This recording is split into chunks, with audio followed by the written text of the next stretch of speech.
നമ്മൾക്ക് നന്മ ചെയ്യാൻ ആഗ്രഹമുണ്ടായിട്ടും ആ നന്മ ചെയ്യാൻ കഴിയാതെ പോകുന്ന ഒരു ബന്ധനം നമ്മുടെ ഉള്ളിലുള്ളതിന് കാരണം നമ്മുടെ ഉള്ളിൽ ഈ നന്മയും തിന്മയും ഒരുമിച്ച് വളരുന്നു. കളയേത് വിളയേതെന്ന് തിരിച്ചറിയാൻ കഴിയാത്ത വിധം അതിങ്ങനെ കെട്ടുവിടഞ്ഞ് കിടക്കുകയാണ്.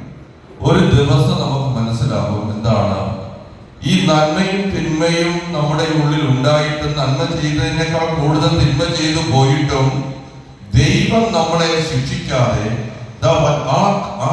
ആ നിലത്തിൽ നിന്ന് പറിച്ചു കളയാതെ നമ്മളെ ഇപ്പോഴും നിലനിർത്തിയെങ്കിൽ, ഇന്ന് രാവിലെ നാം ഉണർന്നെഴുന്നേറ്റെങ്കിൽ അവന്റെ കരുണയല്ലാതെ മറ്റെന്താ?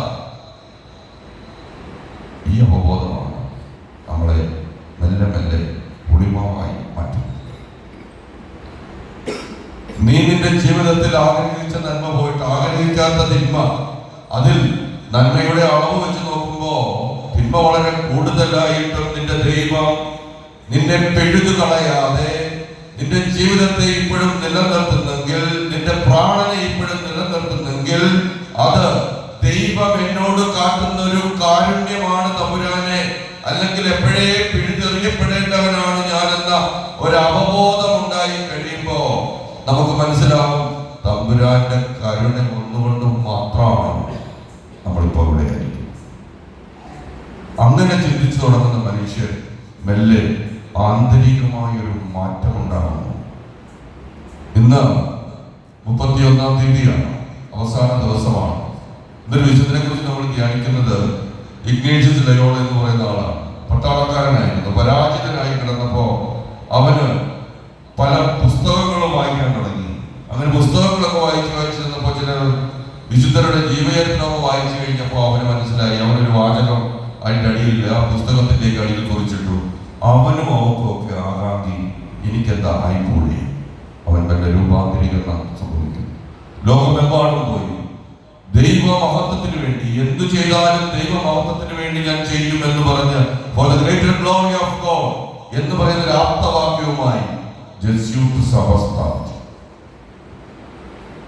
പറഞ്ഞു വന്നത് ആന്തരികമായ ഒരു മാറ്റം സംഭവിക്കേണ്ടിയിരിക്കുന്നു.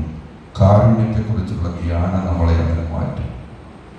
ആന്തരികമായ ഒരു മാറ്റം സംഭവിക്കാതെയാണ് ഒരു ദേവാലയത്തിൽ നിന്ന്, ഒരു പ്രാർത്ഥന അനുഭവത്തിൽ നിന്ന്, ദൈവ അനുഭവത്തിൽ നിന്ന് നമ്മൾ തിരിച്ചിറങ്ങി പോകുന്നെങ്കിൽ നമ്മൾ ബന്ധനത്തിൽ വരുന്നു. അല്ലെ? നമ്മളെല്ലാം നന്മ ആഗ്രഹിക്കുന്നവരാണ്. കുടുംബത്തിൽ എത്രയോ നന്മ ചെയ്യണമെന്ന് ആഗ്രഹിക്കുന്നു, എത്രയോ ദുശീലങ്ങളെ മാറ്റണമെന്ന് ആഗ്രഹിക്കുന്നു.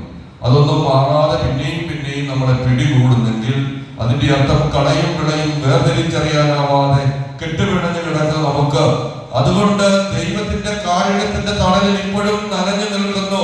ആ മഴയിലാണ് ഞാൻ നനഞ്ഞു നിൽക്കുന്നത് ദൈവമേ എന്ന് മനസ്സിലാക്കാതിരിക്കുന്നത് കൊണ്ട് നാം ആന്തരികമായി ഒരു പുളിമാവ് പോലെ ചുറ്റുപാടുകളെ രൂപാന്തരീകരിക്കാൻ കഴിയുന്ന തരത്തിൽ ഒരു പുളിമാവായി നാം മാറുന്നേയില്ല.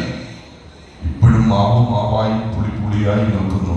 എത്രയോ പ്രാവശ്യം ദൈവം നമ്മളോട് പലവട്ടങ്ങളിൽ വചന പ്രഘോഷണങ്ങളിൽ ചില മനുഷ്യരുടെ നാവിലൂടെ ചില നേരങ്ങളിലെ കുദാശ സ്വീകരണങ്ങളിലൂടെ ഒക്കെ പറഞ്ഞില്ലേ, നീ ഒന്ന് മാറ്, ഒന്ന് ആന്തരികമായി നിന്റെ രൂപാന്തരീകരണത്തിന്റെ സമയമാണ്. പുളിമാവ് പോലെ നിന്റെ ചുറ്റുപാടുകളിലേക്ക് നീ ജീവിക്കുന്ന കൂടാരത്തിന് താഴെയും അതിനും ചുറ്റുപാടുകളിലേക്ക് നീ വചനത്തിന്റെ ഈ കാരുണ്യത്തിന്റെ പ്രേക്ഷകരായി മാറൂ, സുവിശേഷം പറയുന്നവരായി മാറൂ, അത് പ്രവർത്തിക്കുന്നവരായി മാറൂ എന്നൊക്കെ പറഞ്ഞിട്ട് നമ്മൾ മാറിയില്ല. അങ്ങനെയാണ് അവൻ അടുത്തൊരു ഉപമയിൽ പറയുന്നു, ഒരു ചെറിയ വിത്ത് ഒരു വലിയ വൃക്ഷമായി മാറുകയും